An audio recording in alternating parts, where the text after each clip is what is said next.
In the early 19th century, the world was obsessed with fossils. When the skeletons of completely unknown giants were discovered, science was at a loss to explain them. The rush to find answers and to discover more fossils was a brutal and ruthless affair, leaving more than a few dead bodies, tarnished reputations, and forgotten pioneers in the dust.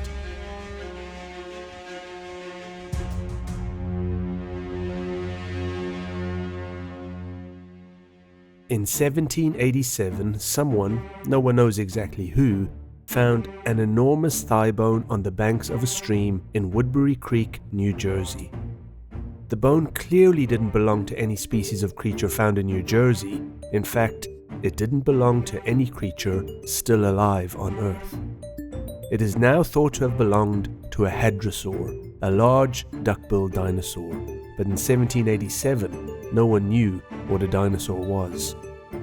The bone was sent to Dr. Caspar Worcester, America's leading anatomist, who unfortunately completely failed to recognize the bone's significance and missed the chance, half a century ahead of anyone else, to discover the first dinosaur. In fact, the bone provoked so little interest that it was put in a storeroom and eventually disappeared altogether. So the first dinosaur bone ever found was also the first to be lost. Which is strange because large bones were very much a fascination at the time. Starting in 1705, large collections of bones were being found in an area near the Ohio River called Big Bone Lick and in the Hudson Valley in upstate New York, and they were thought to represent an animal known only as the American incognitum. In 1795, a selection of these bones made their way to Paris, where they were examined by the rising star of paleontology, Georges Cuvier. Scattered bones belonging to a Siberian mammoth had been discovered and described many years previous in 1728, and most believed that they were from some species of elephant.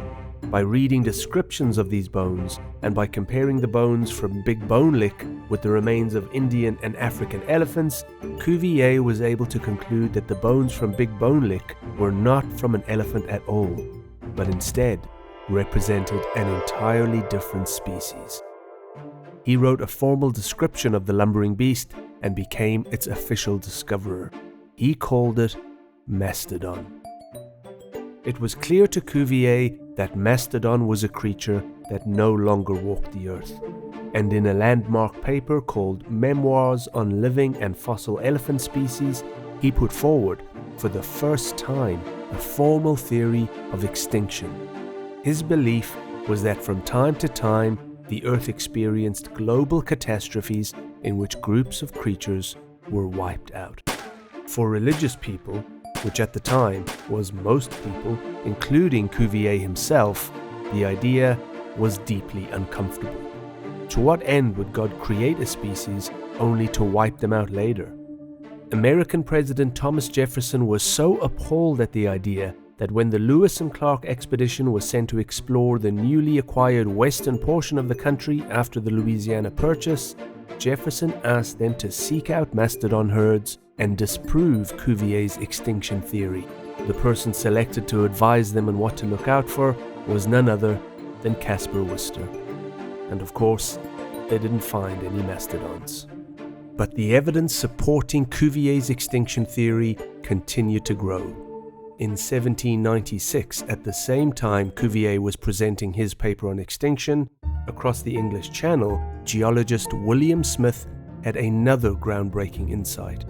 During the course of his work in coal mines and canals, he recognized that rock was divided into distinct layers or strata, and within those strata you found the fossilized remains of plants and animals. Smith and his colleagues used the types of fossils found in each layer as a way of identifying it and finding its relative age. Smith also found that the deeper he went and the older the strata were, the more alien the fossils became. At a certain point, he was finding fossils of creatures that no longer existed. It would appear that there had been many more extinctions than could be accounted for by Noah's biblical flood. so by the early years of the 1800s, fossils had taken on an inescapable importance, which makes Caspar Wister's failure to see the significance of his dinosaur bone all the more unfortunate. And in another missed opportunity, the Lewis and Clark expedition would not only fail to find a single mastodon. In 1806, they also passed through the Hell Creek Formation in Montana, an area where fossil hunters would later literally trip over dinosaur bones, and even examined what was clearly a dinosaur bone embedded in rock, but failed to make anything of it.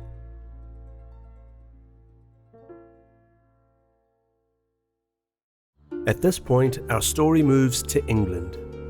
In 1811, at Lyme Regis on the Dorset coast, an extraordinary child named Mary Anning, around 12 years old at the time, and her brother Joseph found a strange skull protruding from an eroded cliff face. Mary spent months extracting the skull and, incredibly, the remainder of the skeleton that was embedded in the rock. She had found the complete skeleton of a fossilized sea monster.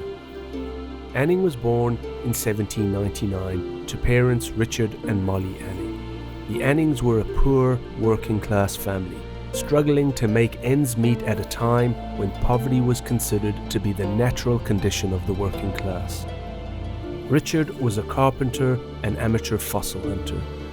Mary and her brother Joseph often joined their father on these fossil hunting expeditions. Lyme Regis had become a popular seaside resort, and Richard supplemented his income by selling fossils to tourists. Like many women in Lyme Regis at the time, Mary had little formal education. She was able to read, however, and taught herself geology and anatomy. Her father taught her how to look for, extract, and clean the fossils they found on the beach. Richard died suddenly in 1810 from tuberculosis, leaving the family in debt to the tune of £120. Joseph took up an apprenticeship, and their mother Molly encouraged Mary to help pay off the family's debts by continuing to sell the fossils she found. In 1812, when Mary found the sea dragon skeleton, it was sold for £23 to the lord of the local manor, Henry Henley, who was a keen fossil collector himself. He then sold it to William Bullock, a showman who exhibited the petrified curiosity in his private museum of natural history. It was at Bullock's museum in 1814 that British surgeon Sir Everard Hone saw the fossil and wrote the earliest scientific account of the Lyme Regis skeleton. It was a paper filled with errors, and over the next 5 years, Hone published another 4 papers about Mary Anning's find without once mentioning her or her brother Joseph. In those final 2 papers in 1819, Hone attempted to name the specimen Proteosaurus, but that name never stuck. When in 1821 Henry de la Beche and William Conybeare published their more comprehensive description of Anning's complete skeleton and other partial fossil finds, they called the creature Ichthyosaur, from the Greek meaning fish lizard. Mary Anning was often overlooked, dismissed, and generally disrespected by her scientific peers. She was a commercial fossil hunter. She had to sell what she found simply to make ends meet. So her fossil discoveries were often credited to the rich men who bought them rather than the poor woman who discovered them. But in 1823 she made a find that made her contributions to paleontology hard to ignore. Partial fossils belonging to a marine reptile called plesiosaur had been turning up for years, but without a complete specimen, what was published about the creature was often inaccurate, until Mary Anning made another spectacular find, a complete plesiosaur skeleton. The specimen was so large and well preserved that it attracted the attention of George Cuvier, who believed the skeleton was a fake, until he saw the drawings of the specimen in a paper by William Conybeare. After Cuvier authenticated the discovery, the scientific community began to recognize the paleontological value of the fossils recovered by Mary Anning and her family. Anning managed to save enough money to purchase her own home in 1826. The 27-year-old's new home included a storefront window, which she used for her shop, Anning's Fossil Depot.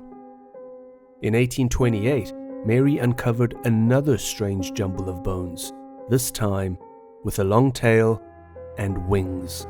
Once again, news of her discovery travelled fast. Scientists from London to Paris theorized on this unknown species of reptile. What she had found were the first remains attributed to a dimorphodon. It was the first pterosaur ever discovered outside Germany. The name pterodactyl was coined later.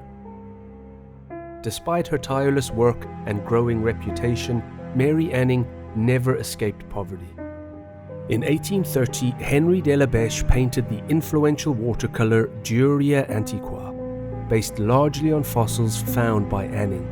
Complete with ichthyosaur, plesiosaur and pterosaur, it was the very first representation of prehistoric life based on fossil evidence. Copies of the painting were sold to raise funds for Anning and her family. Mary Anning died of breast cancer in 1847. She was just 47 years old. Henry de la Beche, then president of the Geological Society, broke with the Society's members-only tradition to read a eulogy at the Society meeting, paying homage to her achievements.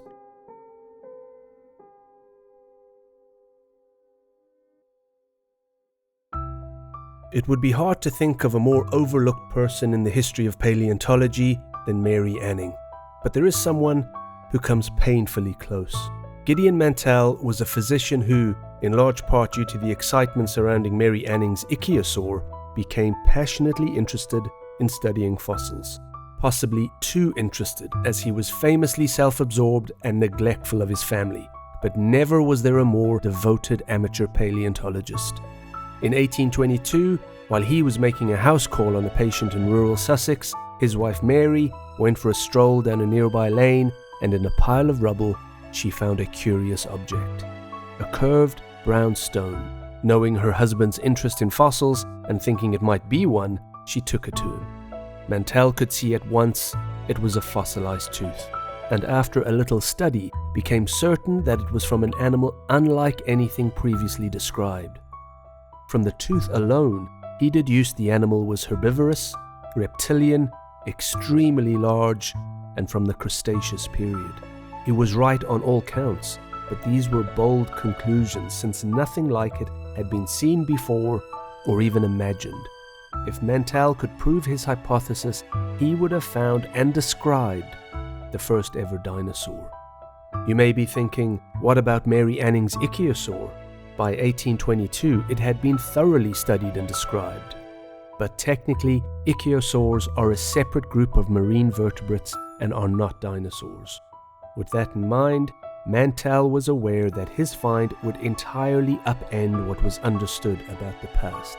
So he consulted with his friend and noted geologist Reverend William Buckland, who cautioned Mantell to proceed slowly and carefully to avoid embarrassing himself by presenting a half-baked theory. Mantell devoted 3 painstaking years to seeking evidence to support his conclusions. He sent the tooth to Cuvier in Paris for an opinion, and at first the great naturalist dismissed the teeth, believing they belonged to a rhinoceros. This was a blow to Mantell's confidence, but he continued on, sending more samples to Cuvier, who eventually realized his mistake. The Frenchman couldn't identify the teeth, and in a letter to Mantell, Cuvier wrote, "These teeth are certainly unknown to me. They are not from a carnivorous animal, and yet I believe they belong, given their little complication, their serrating on the edges, and the thin layer of enamel that rivet them, to the order of the reptiles. Wouldn't we have a new animal here? An herbivorous reptile." With that, Mantell redoubled his efforts, and while doing research at the Hunterian Museum in London, Mantell fell into conversation with a fellow researcher who told him the tooth looked a lot like those of an animal he had been studying, the South American iguana. A hasty comparison confirmed the resemblance, and so Mantell's creature became Iguanodon, after a basking tropical lizard to which it wasn't related at all. Believing he had all the evidence he needed, Mantell prepared a paper for delivery to the Royal Society. Unfortunately, it emerged that another massive reptile had been found at a quarry in southeast England, and it had just been formally described by the Reverend Buckland, the very man who had urged Mantell not to work in haste. It was the Megalosaurus. Buckland was principally a geologist, and it showed in his work on Megalosaurus. In February 1824, at the same meeting of the Geological Society where William Conybeare presented a paper on Mary Anning's plesiosaur, Buckland presented his report. He noted that the creature's teeth were not attached directly to the jawbone as in lizards, but placed in sockets in the manner of crocodiles. However, Buckland failed to realize what it meant. Megalosaurus was an entirely new type of creature. So although his report demonstrated little insight, it was still the first published description of a dinosaur. And so to him, rather than the far more deserving Mantell, goes the credit for the discovery of this ancient line of beings. Although the word dinosaur wouldn't be introduced for another 17 years. Unaware that disappointment was going to be a continuing feature in his life, Mantell continued hunting for fossils, and he found another giant, the Hylaeosaurus, in 1833. He purchased others from quarrymen and farmers until he probably had the largest fossil collection in Britain. Mantell was an excellent doctor and a gifted fossil hunter, but only one of those pursuits was profitable, and as his collecting mania grew, Mantell neglected his medical practice. Soon, fossils filled nearly the whole of his house in Brighton and consumed much of his income. In desperation, Mantell hit on the idea of turning his house into a museum and charging admission, then realized that such a blatantly commercial venture would ruin his standing as a gentleman, not to mention as a scientist. So he allowed people to visit his house for free. They came in their hundreds, week after week, disrupting both his medical practice and his home life. Eventually, he was forced to sell most of his collection to pay off his debts. His collection was sold to the British Museum. Soon after, his wife left him, taking their 4 children with her. And remarkably, his troubles were only just beginning.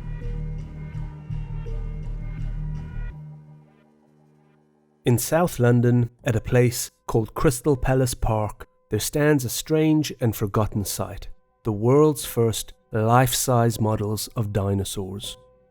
On New Year's Eve 1853, shortly before the park's grand opening, a famous dinner for 21 prominent scientists was held inside the unfinished iguanodon statue. The person at the head of the table was a rising star of the young science of paleontology. His name was Richard Owen.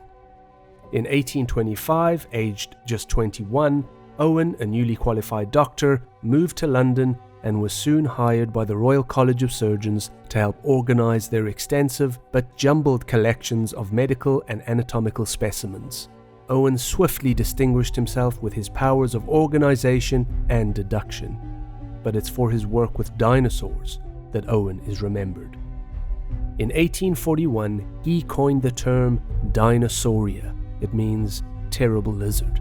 He defined dinosaurs based on the characteristics of Mantell's Iguanodon and Hylaeosaurus and William Buckland's Megalosaurus, and by establishing the Dinosauria, Owen effectively made the creatures his own.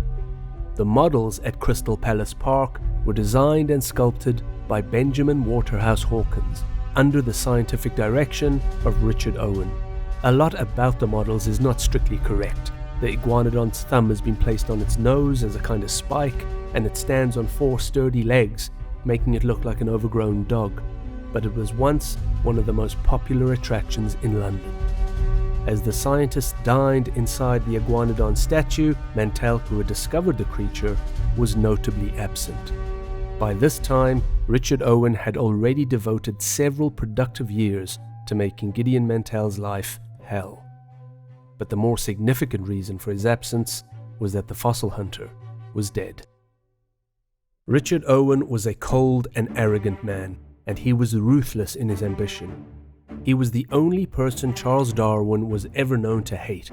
Even Owen's son referred to his father's lamentable coldness of heart. Owen was petty, vindictive, and dishonest. He made a number of enemies throughout his career, but no one suffered more from Owen's attentions than the hapless and increasingly tragic Gideon Mantell. After losing his wife, his children, his medical practice, and most of his fossil collection, Mantell moved to London. There, in 1841, the year in which Owen would achieve his greatest glory for naming and identifying the dinosaurs, Mantell was involved in a terrible accident. While crossing Clapham Common in a carriage, he somehow fell from his seat, grew entangled in the reins, and was dragged at a gallop over rough ground by the panicked horses. The accident left him bent, crippled, and in chronic pain. Mantell's spine was damaged beyond repair. Capitalizing on Mantell's weakened state, Owen set about systematically expunging Mantell's contributions from the record, renaming species that Mantell had named years before and claiming credit for their discovery for himself. Mantell continued to try to do original research, but Owen used his influence at the Royal Society to hinder, delay, and discredit Mantell's work. Mantell wrote, "It's a pity a man so talented should be so dastardly and envious." Regardless, Mantell continued to make important contributions to paleontology, identifying the class of dinosaur Regnosaurus in 1848 and Pelorosaurus in 1850. At this point, 4 out of the 5 known classes of dinosaur were credited to Gideon Mantell. In 1852, in a desperate attempt to dull his pain, he took a fatal dose of opium.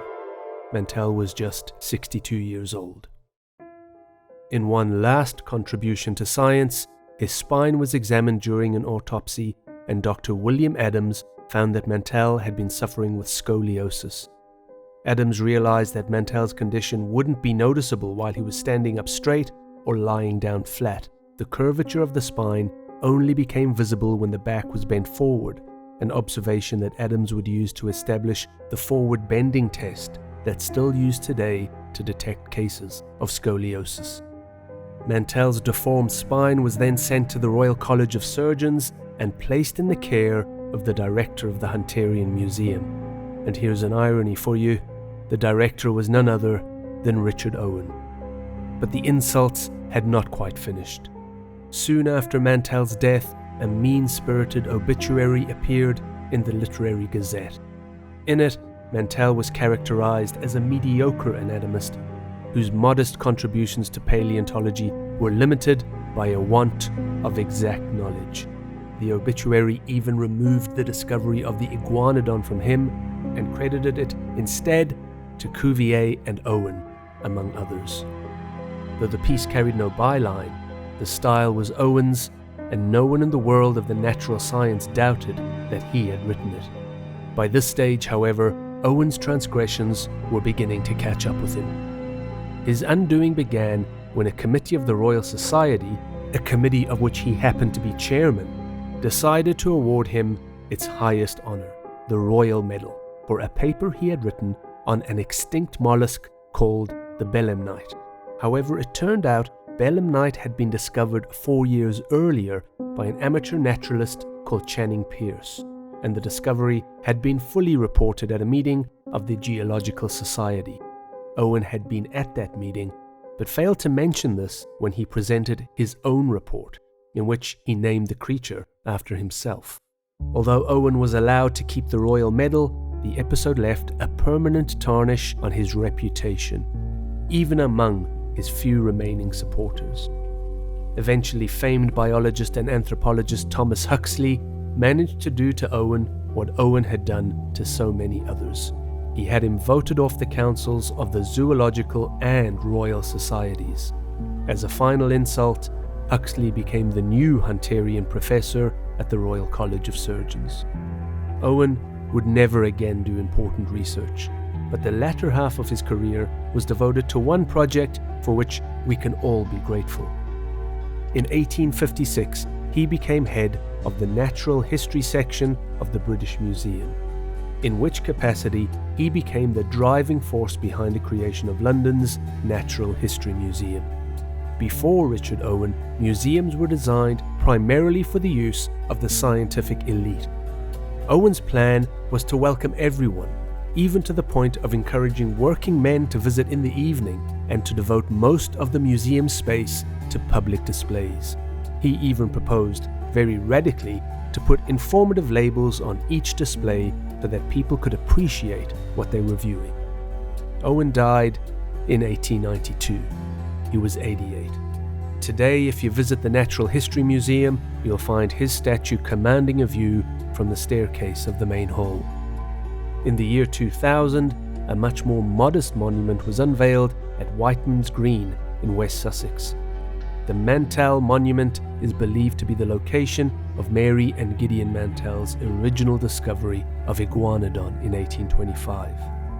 In Lyme Regis, a statue of pioneering 19th century fossil hunter Mary Anning was unveiled in 2022 on what would have been her 222nd birthday. After all these years, the contributions of Mary Anning and Gideon Mantell are still often overlooked, buried like the very fossils they hunted. Thanks for watching, and if you enjoyed this video, make sure to take a look at one of my other dinosaur-related videos.